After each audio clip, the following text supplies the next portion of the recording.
The exploration of how the post-apocalyptic world would be, a life without all conveniences, where people will have to apply ingenuity to build things they have built for the last couple of thousand years, is all showcased in Dr. Stone. What happens is that humanity gets stuck being stoned for about 3000 years, 3700 to be exact. After that, a man emerges from this petrification. Although he couldn't see, hear, or feel anything, but he knew the time. How, you may ask? It's because he counted every second he was petrified. He depetrifies his friend and then finds a way to depetrify other people also. The thing that I love about Dr. Stone is how well they explain things.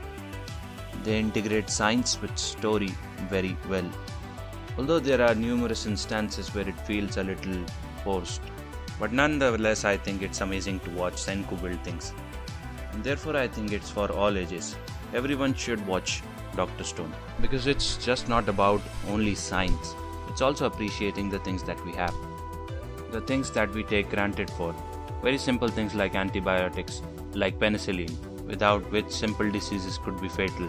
The story typically defines how people are. They feel entitled to the stuff and have their own opinions how it forms. The antagonism of Tsukasa in Dr. Stone is not about good versus evil. Tsukasa tries to build a utopia of sorts. He has strong beliefs towards his goals. These rudimentary views represent the objection by humanity on development by science, while taking advantages of infrastructure and the lifestyle provided by science. It is more evident in this era than any other else. Misinformation is the easiest to spread.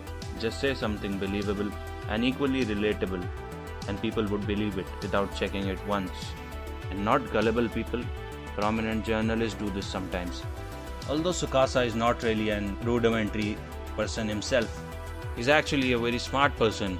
In fact, he figures out depetrification formula just by hearing its ingredients. Only the views that he represents are kind of rudimentary. He promises everyone that he would give a utopia to them, where they won't have to worry about authority figures, a totalitarian leader.